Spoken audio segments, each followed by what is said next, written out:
went to Michigan State for veterinary medicine, big lover of animals. Finished a full pre-vet degree, was going into it, and I realized I like animals, don't necessarily love the pathway of veterinarian. So I finished with finance, and I really honestly didn't know what I was going to do. Finding the right partner in business is like a 1 in a million shot. You have to be an yin and yang, right? Like at the end of the day, it is scary to do stuff on your own, whatever. But like, what's even worse is if you get somebody that doesn't counterbalance your negatives with positives. How can we start stacking your activities? Correct. That we know, and we can also plan and prep so that here's your team members that are going to help you while you're gone, partner up with them.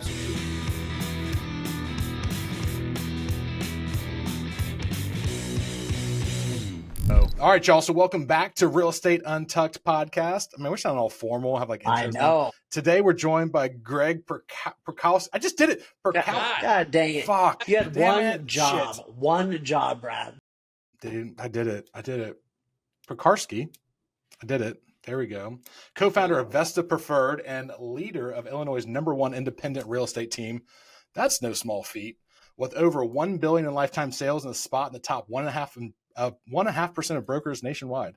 And he's built an impressive career in real estate. Not only is he a master of online lead generation, running a mega team, but he's also known for his relentless determination, sharp intuition, and the ability to spot hidden opportunities in the market. He's passionate about making real estate process seamless, enjoyable for his clients, whether it's first-time home buyers or experienced investors. When he's not transforming the real estate world, you can find him championing Chicago, spending time with his family, living out his mission to help brokers and clients achieve success, and beating up other realtors in the boxing ring. They didn't put that on here, but we're going to talk about some realtor boxing in a second. Let's go. And we're thrilled to dive in. So, Wayne, you're here. I'm here. Greg's here. Let's get it. Let's get it. All right, Greg. We've known each other a good little bit. Yeah, since the 2012 class announcement of the 30 under 30. Yeah, for sure. It's been a question, and it's not in the notes, but like, so you got started doing kind of like not like leasing, right? Isn't that kind of your bread and butter back then? Yeah. I like kind of quick background. I came from Michigan State. I went to Michigan State for veterinary medicine. Big lover of animals.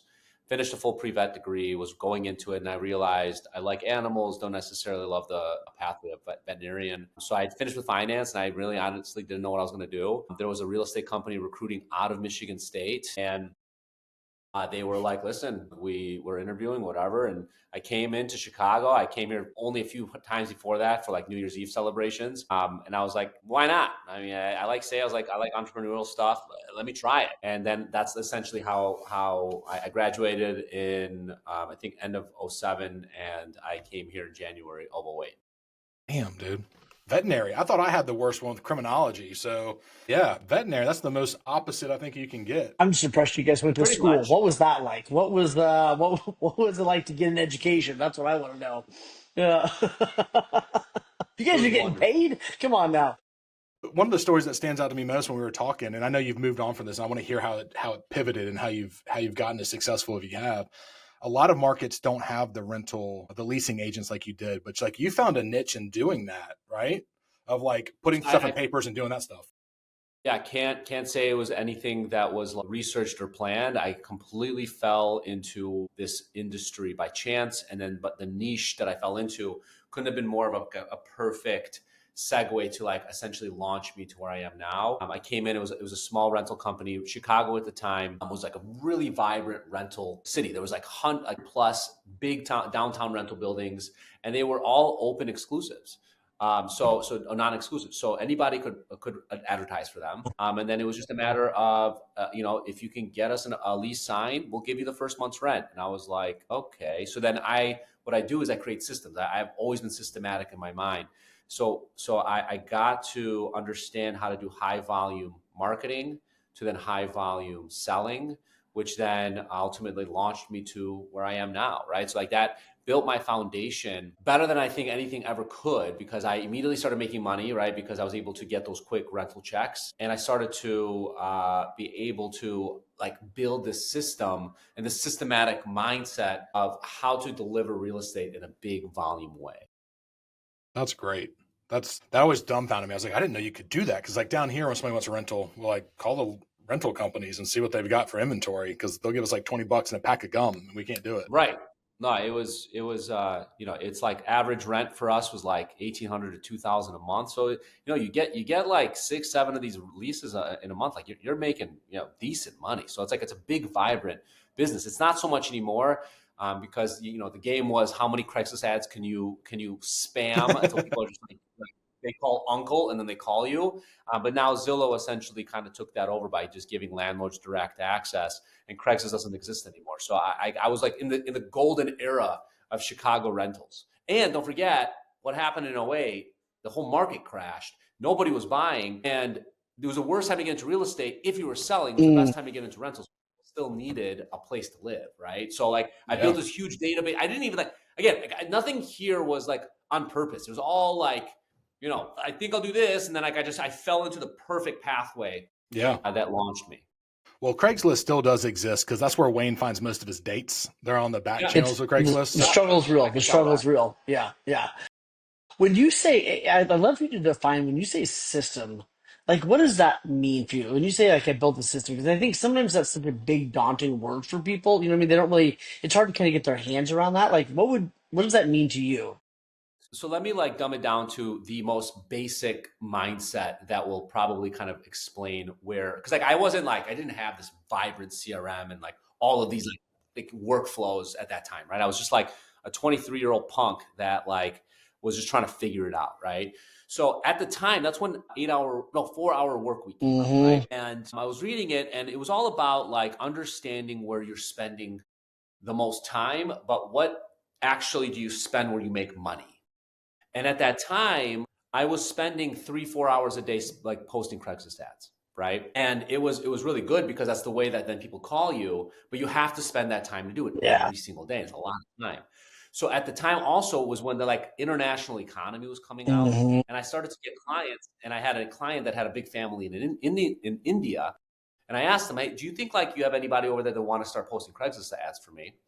And I partnered up with his cousin that was like extremely smart, really, really talented. And I built this like program with her just through like, I think it was just through Excel sheets where like I paid like, I think a penny an ad. And I started to get hundreds of ads for like dollars, right? Yeah. And then I got 4 hours of my time back. And then in those 4 hours, I started to answer phone calls. That's where you make the money. Absolutely. Right. So then all of a sudden, I started to be like, not just ahead of the game of like everybody around me. I was like tens of thousands of dollars ahead of production. That's like the owners of the company were like, what are you doing? And that's when I was like, no, that's amazing. And like you said, I love two things that I love is first off, you were doing virtual assistants before anybody even knew what virtual assistants actually was, right? And what I love too is the second thing that I really want people to get if they listen to this, like your first hire or two do not equal freedom. Right? It's not like, hey, I hired someone, now I'm sitting on the beach. Your first hire or two let you go do your highest income producing activities, right? Like because that's the key, right? Most people make a hire or two and they go, oh, cool. Now I'm never going to, now I get to quit work at 4 o'clock every day or 2, whatever it is. But like, no, it's like now I get to go do this thing and I think most people are avoiding that thing, which is a lot of times why their first hires, Yeah, I mean, it's like the thing is like if you have like a really good understanding of like where money is being made, because the next step would be get up to someone that answers your phone call, right? And then and schedules your appointments. So then you're just out on the field the whole time, and then you hire somebody to be on the field on the whole time, and then you replicate that system, and now you're the CEO. So that's what we did. But the difference is what you did, what I do, what Wayne does is you've done every single part of it and you built yourself up. A lot of people, we see it, they want to create a team and they want the team to create the systems and the processes, and they step out and they wonder why it's not efficient, or if somebody leaves, like their transaction coordinator or whatever, they're dead in the waters because they don't know what they're doing. They have never done that part and they don't know if it's efficient. They don't. So yeah, you've built yourself, like you said, to the CEO level, which a lot of people want to skip that. They want to say, I'm the CEO and I hired 4 people for $10 an hour and it's okay. Well, you have this like, this new way of people thinking that like they can outsmart everybody, and everybody thinks they're smarter than everybody else. And AI is really feeding into that. And like, you have these TikTok influencers that are like telling you how to like hack and break the system. We're just in this place where like people are always looking for the next best thing. And like, I'm on this platform now because, last year was an unbelievable year for us, right? We grew at a 200% clip. We did a $280 million in sales. And that was like in the year prior, we did 130 million, right? Like in a year that everything went down, we doubled, right? So like this year, no one in Chicago has ever even touched 400 million in sales. Our goal is 500 million, right? So it's like, the truth is that like when I'm speaking and people are like, how do you do it? Like, what's your secret, whatever. And I look at people, I'm like, it's just the boring shit.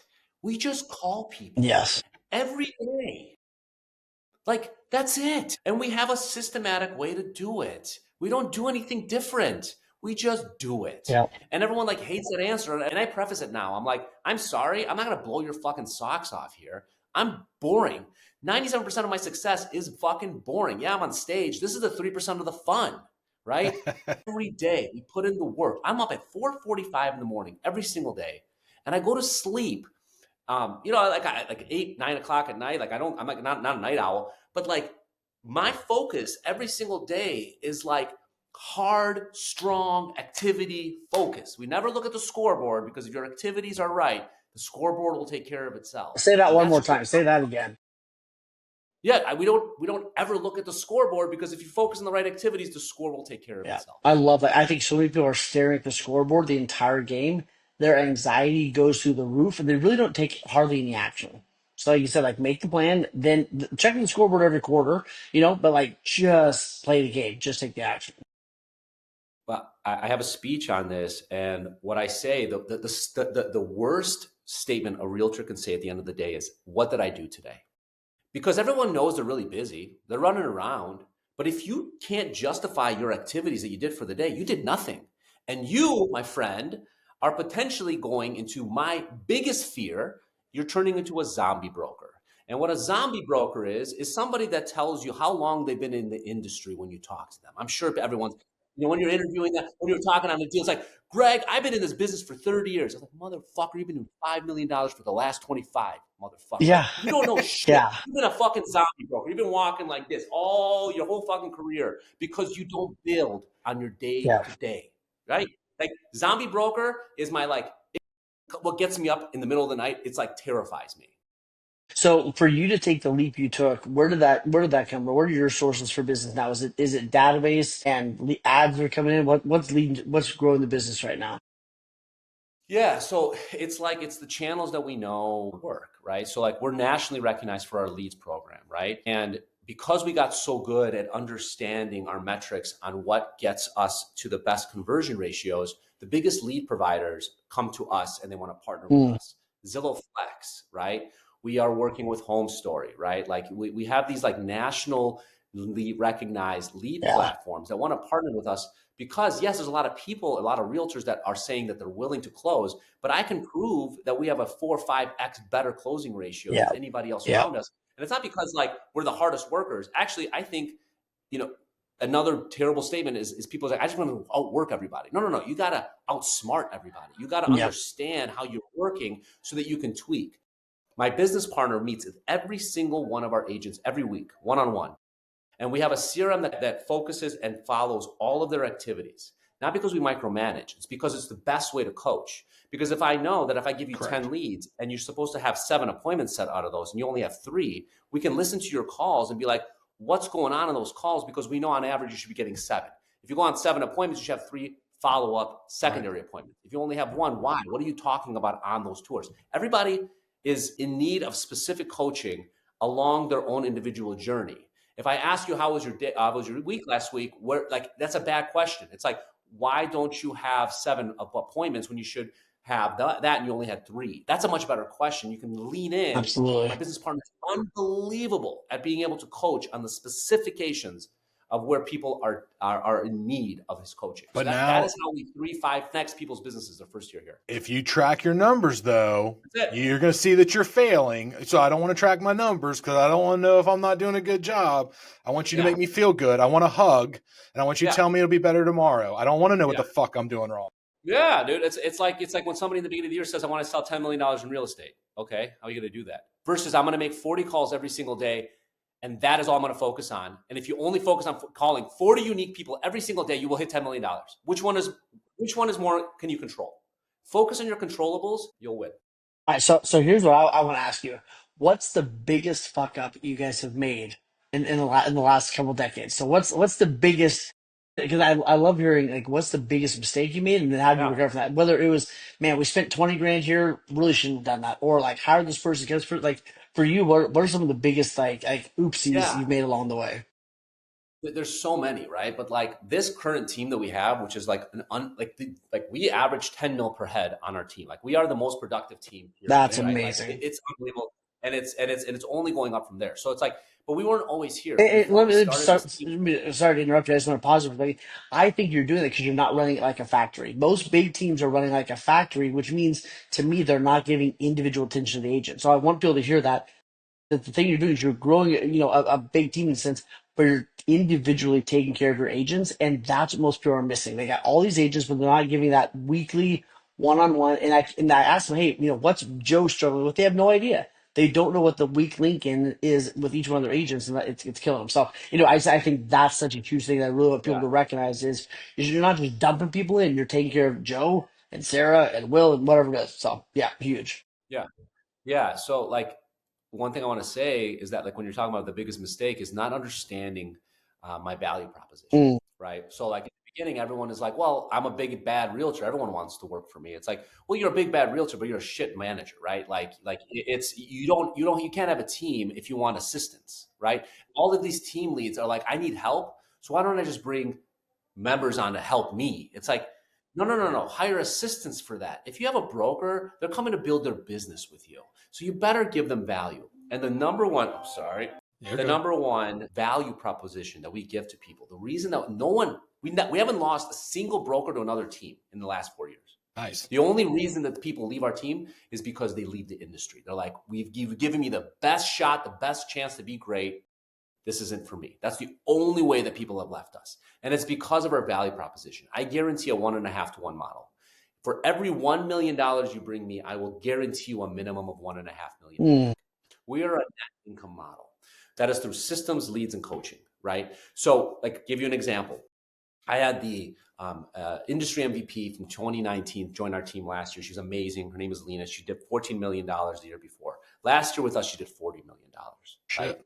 And it's just like, and that's just replicable across all of my agents, right? And one of my agents is as productive as 2 to 3 other brokers, right? The whole idea is I want to do so much more with less. I want quality. I don't want quantity. We actually stopped hiring, right? So like we thought we're going to be the first $1 billion team in Illinois by 2027, right? That's the goal. We thought we needed 100 brokers. We've become so efficient in our delivery and our agents have become so unbelievable. I don't think we need more than 50. So right now, our goal is to potentially maybe hire 6 people this year, right? Like I don't need more people, right? Like I would like to hire more people, but like it's only if it matches with what we need. And we have a 3% hire rate. So it's like somebody said we're more difficult to get into than Harvard. And it's rightfully so because we change people's lives when they come here, right? But you better be worth changing. I don't look to make people great.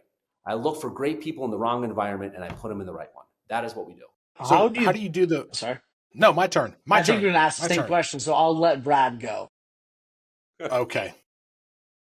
Well, shit. Now I forgot. I'm just kidding. I didn't. So like, what's your vetting process, right? Like, so everybody wants to everybody's coming to your door. So like, how do you know they're good people? It's very simple.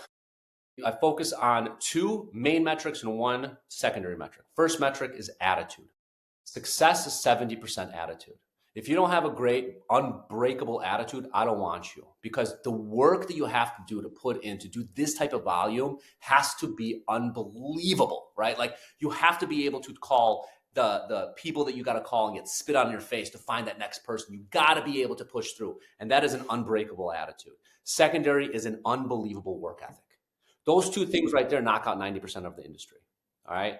Now, the last thing that actually has come out as our culture has built, and we figure out that the coaching element is the third biggest piece that really creates, I need humility. Yeah. I need somebody that doesn't have an ego the size of the room that they're in. Everybody leaves their ego at the door when they come in, and they only are competing against who's looking back at them in the mirror. Those are the people I'm looking for. And it's not that I'm only like out of the, let's call it like, I think there's more than 3% of people that I can hire. I think once it gets less than 10%, people just don't want to work in a team environment, or they are not, in a place where they want to get like the kind of coaching that we're giving, and they don't like online leads. So like, it just goes down that like I have about a 3% pool that actually could How are work you for us. determining that? What are some of the ways you're determining that without hiring somebody and then keeping them on for 90 days? Like most Yeah. people do, they make it a quick hire. They keep somebody way too long, all the stuff. Like, what are you doing to determine some of that earlier? Yeah. So we have from like just hiring so many bad people our entire career, right? Like we just know what to look for and what questions to ask and what is your history like. I Uh, can smell an excuse yes. from like a mile out now, right? It's like what, like somebody's coming, like a perfect example. Somebody's coming from another brokerage. It's like it's just not working out for me. They're not giving me the type of support that I want. I want to be great. I'm ready to go.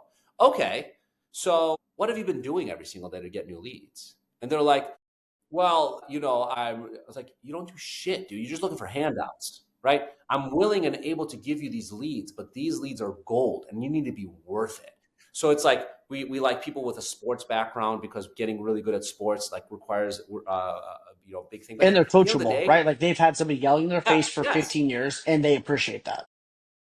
And it's like I don't need, like, honestly, I want less industry experience because I want less bad habits built, right? So Amen. everyone here, like, I was like, for the most part, 1-2 years in the business, but they had the right mindset, the right attitude, right? And then we pressure test and stress test them pretty good. And because we're so on top of their numbers and things like that, we know within a week or two if we're So going to when you cut you say off. pressure, so what does that look like as far as like numbers or Yeah, activities? just like, here's your leads. Are you following the plan? Are you calling the cadences that we tell you to? Are you saying the right things? Are you getting the numbers and the coaching? And are the stats working out like they should be, right? Because we have a really, really good coaching for a whole week when somebody starts. This is how we do it. This is the best way. We give you all the resources. We pay for everything. I just want your body and I want your focus and I want your effort.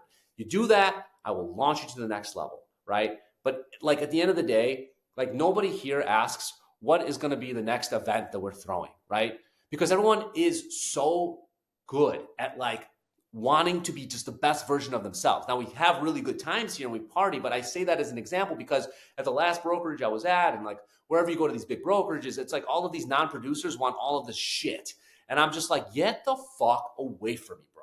That's why I look for great people and I don't look to make anybody great. Because if you're not great from the start, I don't want you. I don't see myself as like, I'm going to transform you as a human. I'm going to transform your business. You as a human should already be great. I just want that seed that I can water and it can grow into the plant that you're supposed to be. Yeah. It's funny the other day, and it might have been someone on this podcast, Wayne. I can't remember. It was a podcast I listened to, and they said, they interviewed the coach that did like LeBron and Michael and all this, and he's like, "Listen, man, like you got to get to 100%. I'd take you to 120%, Mm-hmm. And so it's kind of exactly what you're saying. Like you've already got to be great. I'm going to help you Yeah. get even better. Like, let me give you like the rest of the formula of success, right? So you have 70% is attitude, right? I can't teach that, right? 20% is work ethic, right? So the other part is just going to be in regards to your behavior, right? So like, can you do the activities? That's 20%. The last part, which is only 10%, which gets to good to great, is the technique, Mm. right? I can coach you how to negotiate. I can coach you how to like have better wording on the phone. But if as long as you're not going to make that phone call, I can't coach you on that.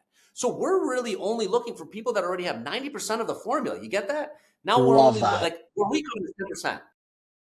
Damn. That That's is funny so because most people good. come to you looking for 70%. Yeah. So I'm going to pivot unless you have more questions about the system stuff, Wayne. You know, No, you good? Okay. I love that Brad is such an amazing asshole. I mean, leader, and the way he does. Yeah, no, there we go. No, Brad, this is your moment to shine. What do you got? Yeah. I Go want to ahead. more pivot towards the structure, meaning if I can remember correctly, did you merge your team with somebody else or your partner? How'd y'all become partners? Well, met my business partner on Craigslist. Just kidding. I need the system. Send me the system Yeah, right no now. way. Wayne's Yeah, like, where? yeah. What are the keywords? So we met at the first company, the rental company, and we were the number one and number two position in that company. We were like, we got to start something here. So ever since then, Brad and I have been like this, and it's like I will tell you, finding the right partner in business is like a 1 in a million shot. Yes. Like, at the end of the day, because I've had 2 failed partnerships after that. And you have to be a yin and yang, right? Like at the end of the day, it is scary to do stuff on your own, whatever. But like what's even worse is if you get somebody that doesn't counterbalance your negatives with positives, right? And Brad and I didn't know that. We're just completely like got really lucky that his negatives are my positives and vice versa, right? He loves coaching and mentoring. Like the agents don't have to come to me because I'm a hothead.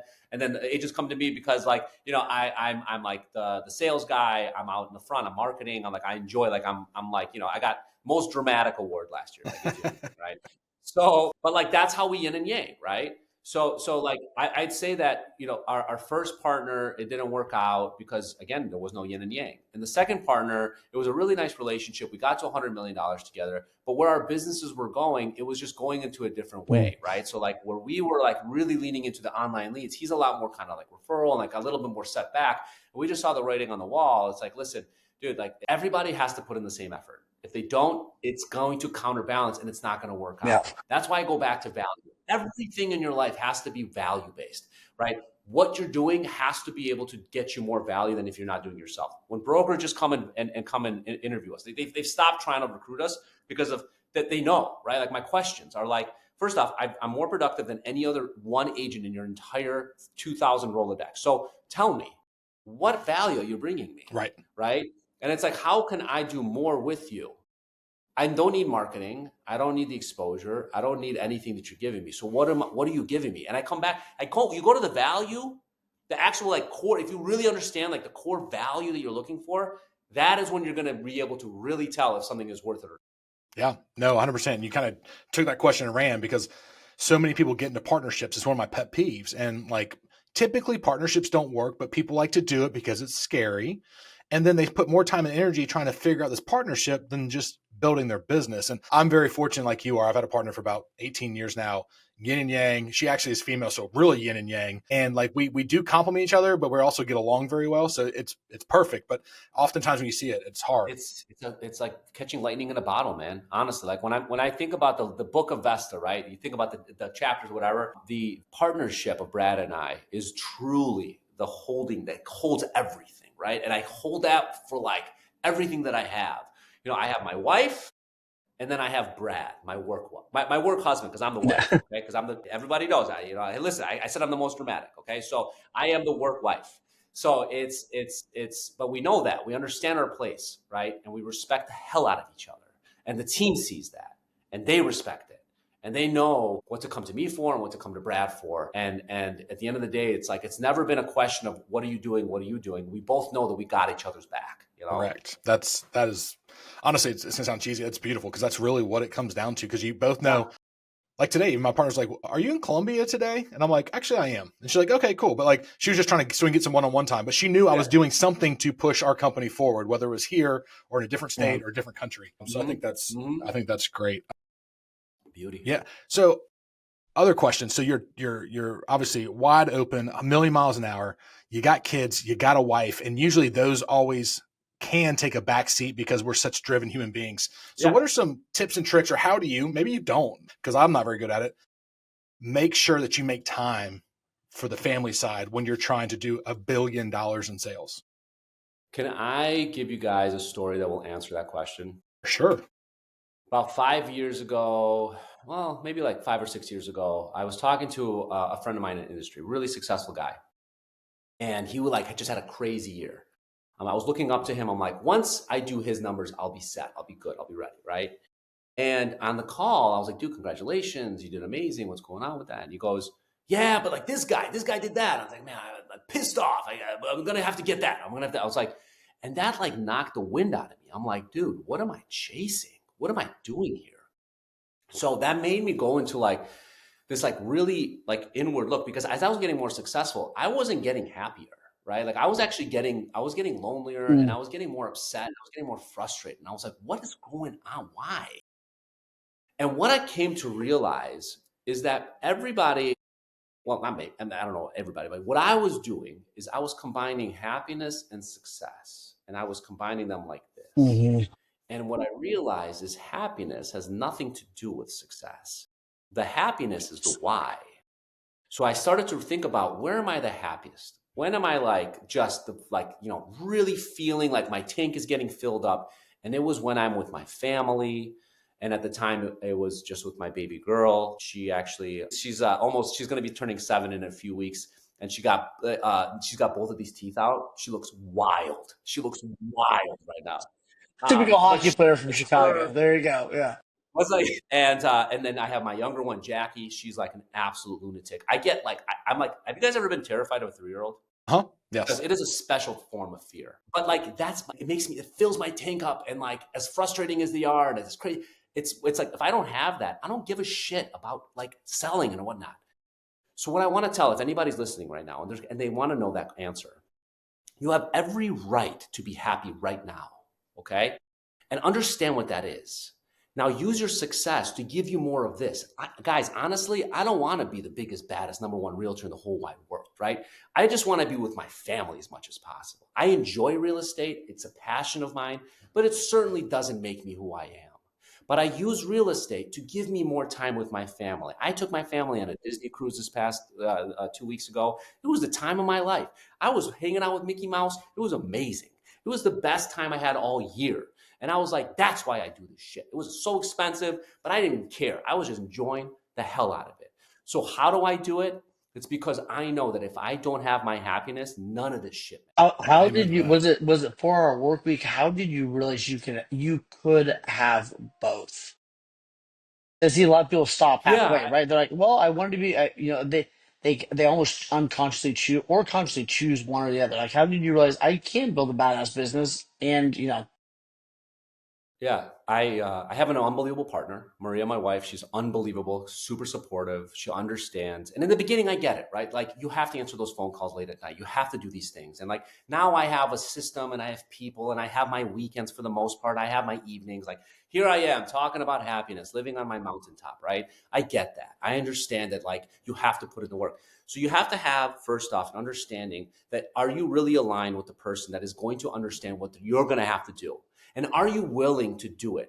Because if you really want to go all in, you really want to be successful, like especially with leads, you're going to have a 2 year of just getting your ass beat. Like you are just going to be in it. You're going to be building your clientele. You're going to start getting referrals towards that 18 months to 24-month period. So you got to put in that work and you have to have a partner that understands that, right? But don't ever forget about that partner and their understanding. Don't ever take that shit for advantage and granted. So just always like find the time. You can always find a little bit of time and then wake up in the morning. I wake up at 4:45, like I said. I fill my tank of positivity. I work out, I meditate, I do my thing, and I feel amazing in the morning, right? I mean, listen, guys, like Warren Buffett, Elon Musk, they have like 500 companies underneath them and they still are figuring out a way to just kind of hang out. And now it's never been easier with the tools you have to automate and create a life that you want. You got to put in the work. You got to do it. Damn. yeah, I I love agree. that. It is. It's muscle memory. And that's what a lot of it, we Yeah. sacrifice that when we're trying to go up and all of a sudden we've got nothing beneath us to hold us up. So Yeah, I I mean, the agree. proudest thing, like, it's like all these realtors and whatever are saying, like, I work, I never sleep, whatever. I'm like, fuck that, dude. No way, that doesn't make me happy. For me, it's like I'm like, dude, I spent all weekend, playing Dollhouse. Like that shit's an accomplishment for me. And by the way, like up to this, we've already sold 15 homes this year, right? We're not slow, like we're picking up, right? So it's like, and here I am, like it's just like this is the funnest I've ever had in real estate. That's great. I love that. Love that. Yeah. So share with us if you could go back in time to 2007, I think it was, Yeah. and if you were going to start over, talk to somebody that couldn't join your team, they're just in a different market totally. And what would be your advice to set them up, to give them advice to get started? Yeah, no, that's a great question, honestly. Like, I would say that, like, first you have to understand where you want to operate, right? Because, like, real estate is such a grand place. You can't be everything to everyone, right? So, like, I fell into a niche of rentals, which was like, again, I fell into a niche without understanding how important it is to have a niche. You have to understand what you want to sell. Do you want to be a high-rise broker? Do you want to sell single-family homes in the suburbs, right? And then which suburbs? There's 240 suburbs in the Chicagoland area. So focus and start small and then perfect it. All right. So let's just say it as an example. You want to be the best condo broker for the $500,000 to $800,000 mark in the Gold Coast area. Okay. That's pretty specific. Who does the best in that market? Go interview them. Go talk to them. What are your, I call them MMAs, money making activities. What did you do in the beginning to get here? And what do you do now to continue to crush? Most people are like, well, these big brokers, they keep everything close to the chest. And sure, maybe some are. But the biggest, baddest brokers, we know the pie is so big and so few people are willing to put in the work. We're always willing to share everything. And then you replicate. And then you put the system in place to be able to do every single day. You understand what your day should be to be able to get to where you want to go. Like I said, don't say $10 million in sales this year. Understand that call, it's 40 calls a day to individual people. And you're like, man, 40 calls a day is a lot. Well, yeah. So maybe can you do 10? Then your goal should be much less than 10 million, right? Be realistic. Understand where you want to focus and get really good at it. Understand the activities and then just put in the work. Another thing I want people to understand is they think that they need to impress the brokerage. You better get impressed by the brokerage yourself. You're the asset. The brokerage doesn't offer you anything for the most part. That is why they all compete with their commission splits. If someone's like, I'll give you 95%, you should be like, get me the hell out of here, dude. Because at the end of the day, if they're not providing a value into your business, what are you doing? You're going to be doing all the work. You're going to be putting all of the stuff towards it. You're going to give them all the value. So if they just say, well, we have like trainings or whatever, and we got that, what is that going to do? Like, are there mentors? Are there people that are willing to walk you to like the next steps? Like, what is going on? And then who's doing the best in that office, and go interview them. How is it to be? How has it supported you? And if they're like, well, I just, they have the best split. I'm just here to do my thing. Run, dude. Like, get to the other side. Focus on value and understand you're the asset, not the brokerage. That's awesome. That's funny. Are you impressed with your broker? Like, that's a good way of putting it. Yeah, because that's what it comes down to, right? That's what it comes down to. Mm-hmm. All right. So, are you still doing the charity boxing stuff? Is that still happening? Man. We're doing. Dude, tell Wayne about that. So we had our 11th year last year. It's called the Chicago Real Estate Rumble, and it is a charity boxing event. And it's unbelievable. We partner with, it's like children-based charities, right? So like the underprivileged children, we did Big Brothers Big Sisters. We've done Mercy Home for Boys and Girls. Last year we did, what's the name? It's a really, really amazing one. I'll remember it. But anyways, we invite the industry to come and fight. And they fight, they raise money. And it's like they've never been in a ring before. It's very quick, minute and a half rounds, full gear, 3 rounds, right? And they have the time of their life. And like we pack the house with like unlimited open bar. Everyone has a good time. We go nuts. We've raised, I think now like $375,000 since we started.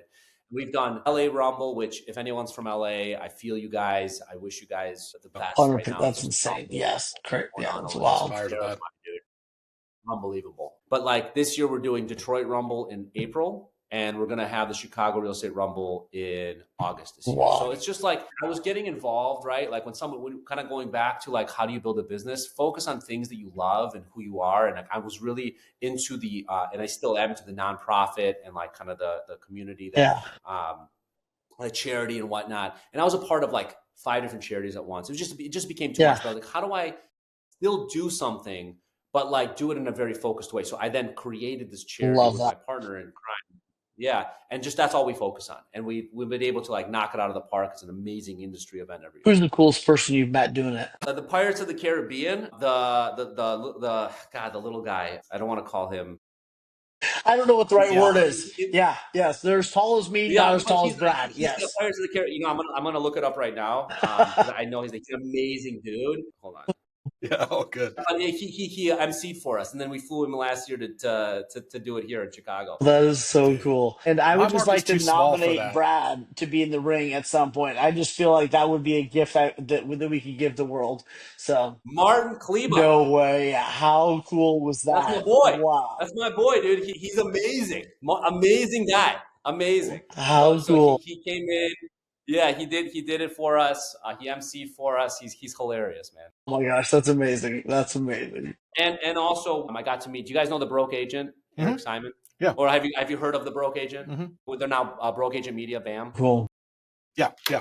Yeah, so I met him, and we're really close. We're good buddies now, and he helped us with the LA Rumble. So we met some really cool peeps. Who's the biggest douchebag? I'm joking. You don't have to answer that unless you want to get something off your chest.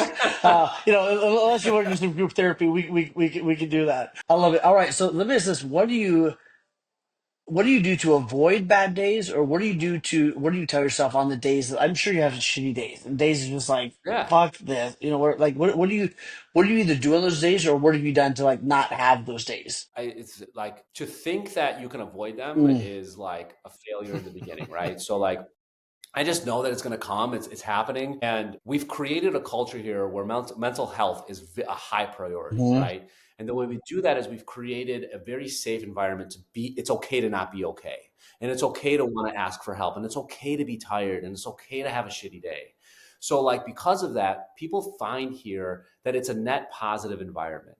When I come in here, I'm like, I cannot leave less happy unless no one's in the office. I come in, there's music playing, we're talking. My agents are like, we're like talking about some deals, we're having fun, we're singing, we're dancing, we're doing we're crazy. Like we're I wild in love the it. office, right? So it's like, what do I do is like lean into my friends, which are my brokers, right? Like I don't see I own the brokerage, but like I see every single one of them as my friend. I see every single one of them as my business partner because they've chosen to hang their license here. They're 1099 contractors, and I respect the hell out of Yeah, them.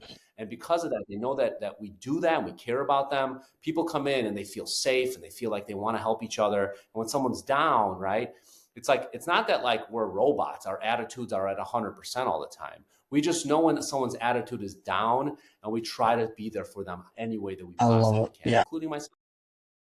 How do Yeah, you do no, that that's huge. And without becoming complacent or just grace upon grace upon grace? Like, if you were giving advice to somebody else that goes like, "Hey, I love we value mental attitude or mental health and everything else," but it's kind of just become like a therapy session that never ends.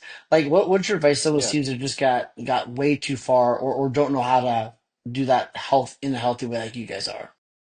Yeah, I don't think it needs to be such a big thing. I think you can just say it's okay to not be okay, right? Like my biggest thing about this industry is like everyone thinks that like if you're not working, something's wrong, right? I let my agents know it's like if you need some time off, like we got you. Like just let me know Yeah. where we need to be, right? Like we can show tours for you. Like my agent, I'm like go on tour, go on vacation, get out of here, do your thing. And because we're so systematic and we know our activities, we know that like if somebody has a vacation plan, right? It's like, okay, cool. Like I'm going to have a vacation in 3 months. Okay, let's plan for that. How can we start stacking your correct. activities that we know, and we can also plan and prep so that here's your team members that are going to help you while you're gone, partner up with them. So people are just like, dude, take the breaks that you need. It's okay. It's Yeah. okay to like take the time. You're gonna come back stronger than ever, right? One of my biggest, baddest agents, Anastasia, she was like right in the beginning of when she started with us, she was getting married in September.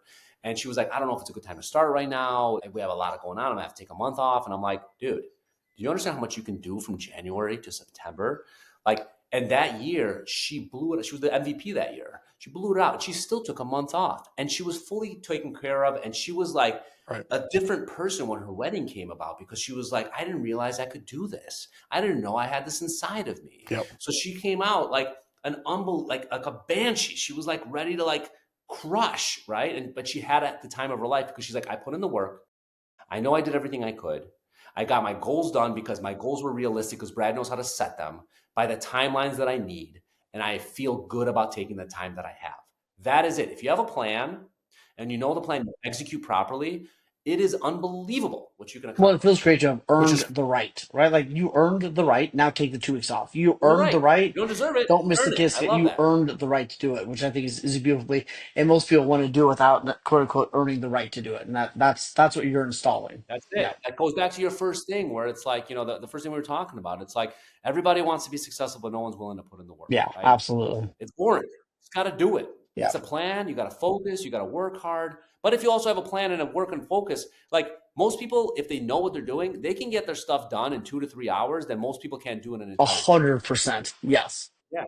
Go and do what you got to do. Go golf, go massage, go do whatever you want. Yeah. You don't need to be working all day. It's stupid to be working all day. Why are you doing that? Go get crushed by a Oh, 3-year-old. my Don't need. favorite thing is when a single mom who's lead generating during nap time is kicking the ass of these guys that have, a wife at home or they got support on whatever it is. They got, 10 hours a day to work. And I'm going, Yeah, I love. I'm like, well, Sherry, who's legendary during nap time, which is like an hour to two, maybe, you know what I mean, is crushing Yeah, you, and I love putting that in their face. So, and like you said, that's just it, man. let the That's numbers it. let the numbers do the heavy lifting, right? Like, and I think That's that's the it. key of your systems. Is you're able to just expose them to the reality without. It's not just like you're beating people up. You're going, hey, you made this many calls, you only said this many appointment. Here's the weak link. So you're able to intelligently guide and coach them instead of just rah rah or beat them up or let them off the hook, right? I think that's the key piece to what you're doing, right?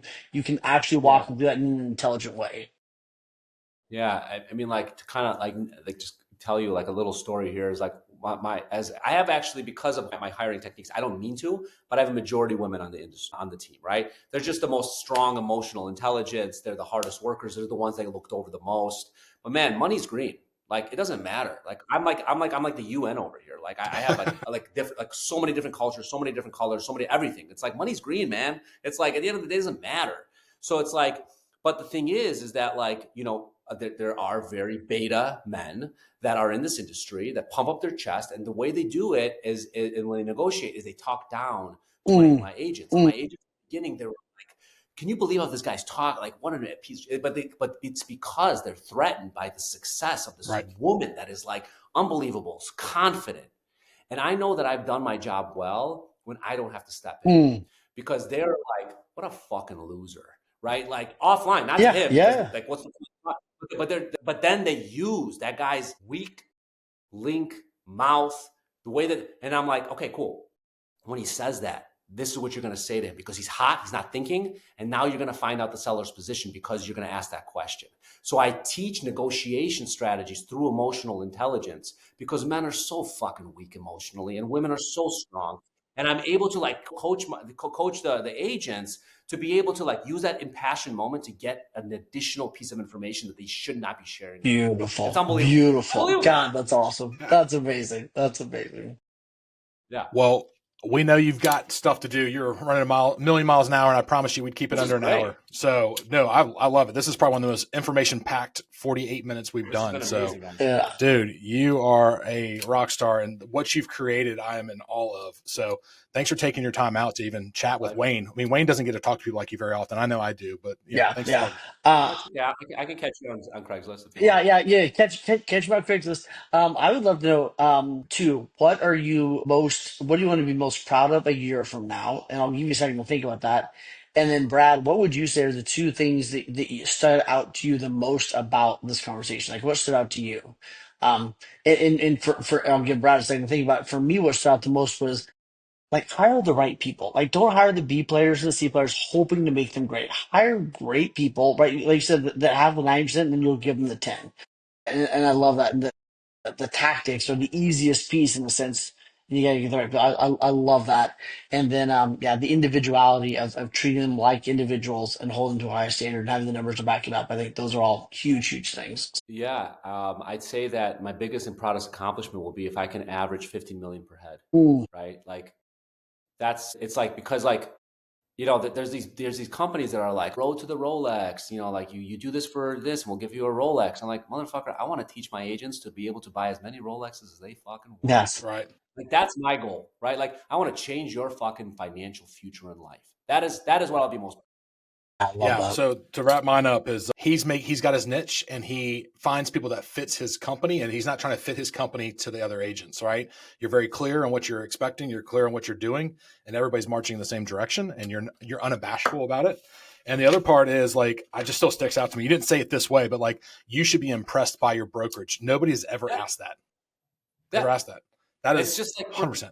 for people in the beginning of their business, and it's like they have it wrong. They think that like the brokerage is like this grand thing, and they're really good at marketing, right? Like they're really good at it, but no one ever goes in and they ask the right questions to be like, is this really the right place for me? Because it's probably not. 100%. Well, dude, thank you. Thank you. Thank you. I hope you have a super Two thumbs successful up. year. We're here if you need us. And thanks, man. I appreciate Yes, you. Yeah, man. thank you, brother. All Thank the you, best man, to you guys. very Thanks for having much. me on. Hell yeah.